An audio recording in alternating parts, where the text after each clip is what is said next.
Private hospital ਦਾ bill insurance cover ਕਰੂਗੀ ਕਿ ਨਹੀਂ। मुख्यमंत्री सहज योजना कार्ड हैगा, फिर कोई टेंशन नहीं, थोड़ा सारा ट्रीटमेंट कैशलेस है। बिना पैसिਆਂ ਦੇ जी हाँ, ਹਰੇਕ ਨਾਗਰਿਕ ਜਿਹੜਾ ਹੈ ਉਹ ਮੁੱਖ ਮੰਤਰੀ ਸਿਹਤ ਕਾਰਡ ਜਦੋਂ ਬਣ ਗਿਆ ਤਾਂ ਉਹ 10 ਲੱਖ ਰੁਪਏ ਦਾ ਮੁਫਤ ਤੇ ਕੈਸ਼ਲੈਸ ਜਿਹੜਾ ਇਲਾਜ ਕਰਾਉਣ ਦੇ काबिल भी होगा, एलिजिबल भी होगा। पंजाब सरकार लेकर आई है दुनिया की पहली सेहत योजना। अब पैसे के कारण पंजाब का कोई भी नागरिक बढ़िया इलाज से वंचित नहीं रहेगा। सेहत का हक सबके लिए। बैक टू बैक अपने फैसलों को लेकर सरकार बैकफुट पर आ चुकी है। पहले तो यूजीसी एक्ट में बदलाव करके सरकार सवालों के घेरे में आई, तो वहीं अब शंकराचार्य स्वामी अविमुक्तेश्वरानंद सरस्वती विवाद के बीच माफी मांगने तक की नौबत आ गई है।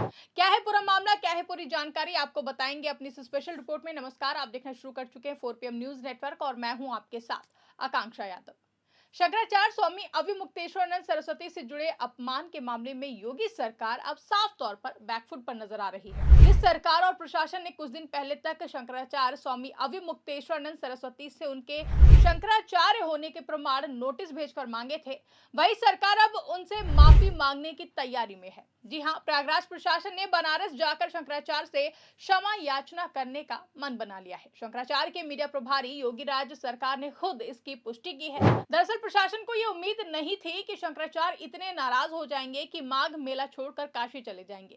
अफसरों को लगा था कि माघ पूर्णिमा यानी कि 1 फरवरी तक उन्हें मना लिया जाएगा, लेकिन जैसे ही शंकराचार्य ने बिना स्नान के माघ मेले से प्रस्थान किया, प्रशासन और सरकार के हाथ पांव फूल गए। और अब योजना यह है कि कुछ वरिष्ठ अधिकारी काशी जाएंगे, शंकराचार्य से माफी मांगेंगे और उन्हें सम्मान के साथ वापस प्रयागराज लाएंगे और माघी पूर्णिमा पर स्नान संगम में कराया जाएगा।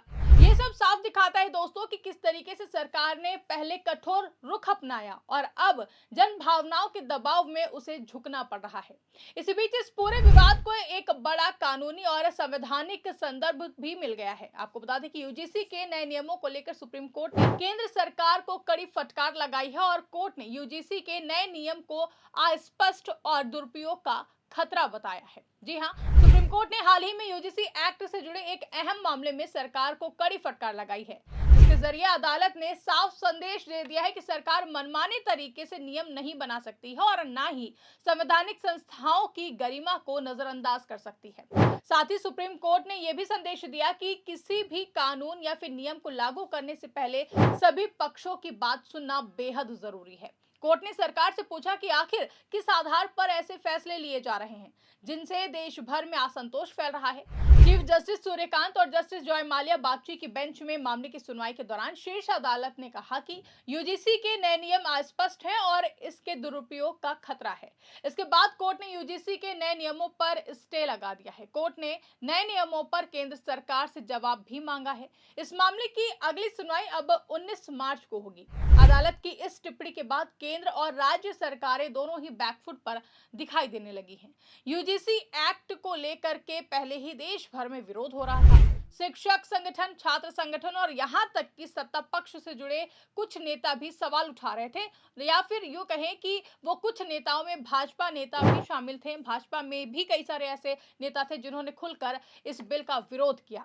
ऐसे में सुप्रीम कोर्ट की फटकार ने सरकार की मुश्किलें और भी ज्यादा बढ़ा दी है। आज सत्ता की आंखों में आंख डालकर पत्रकारिता करना मुश्किल हो गया है। हम पर मुकदमों से लेकर चैनल को बंद करने का दबाव बनाया जा रहा है। मुश्किल दौर है, लेकिन हम हार नहीं मानेंगे। इसीलिए 4 PM को ज्यादा से ज्यादा ज्वाइन करें और स्वतंत्र पत्रकारिता को जिंदा रखने के लिए जितना हो सके हमारा आर्थिक सहयोग करें। उम्मीद है कि आपके सपोर्ट से ये जंग भी हम जीत जाएंगे। वहीं अगर शंकराचार्य मामले को इसी नजरिए से देखा जाए तो तस्वीर और भी ज्यादा साफ हो जाती है।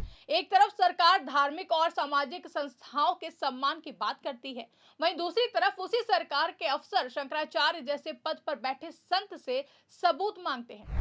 सुप्रीम कोर्ट पहले ही कह चुका है कि पद, परंपरा और संस्थाओं की गरिमा को कागजी प्रमाणों से नहीं तौला जा सकता है। और अगर बात शंकराचार्य की जाए तो शंकराचार्य कोई सरकारी नियुक्ति नहीं है कि फाइलों में उसका सत्यापन हो। ये सदियों पुरानी सनातन परंपरा है जिसे समाज की स्वीकृति मिलती है। इसी भावना के चलते सरकार को अब शंकराचार्य को लेकर अपना रुख बदलना पड़ रहा है। शंकराचार्य के अपमान से नाराज संत समाज और आम श्रद्धालुओं का गुस्सा सरकार के लिए खतरे की घंटी बन गया है।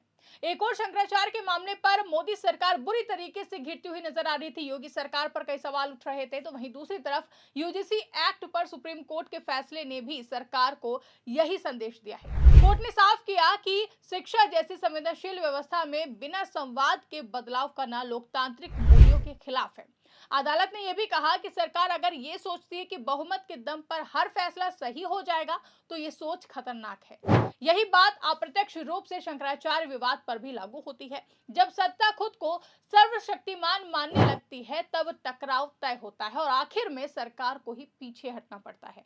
आज हालात दोस्तों ये हैं कि वही प्रशासन जो कल तक सवाल पूछ रहा था आज माफी की बात कर रहा है। इसी बीच अब योगी आदित्यनाथ अपने हिंदू होने का सबूत दें, ये मांग भी उठी है। जी हाँ, शंकराचार्य स्वामी अविमुक्तेश्वरानंद सरस्वती से योगी सरकार ने पहले शंकराचार्य होने का सबूत मांगा था, जिसके बाद अब अपना प्रमाण पत्र सौंपते हुए शंकराचार्य अविमुक्तेश्वरानंद सरस्वती का कहना है कि हमने तो प्रमाण पत्र दे दिया है, लेकिन अब समय प्रमाण लेने का नहीं बल्कि प्रमाण देने का है। उन्होंने पूरे सनातनी समाज की तरफ से मुख्यमंत्री योगी आदित्यनाथ से हिंदू होने का सबूत मांगा है और कहा है कि गौ माता को राज्य माता का दर्जा देकर वो अपने हिंदू होने का प्रमाण दें, नहीं तो 40 दिन बाद हम धर्म सभा करके उन्हें नकली हिंदू घोषित करेंगे।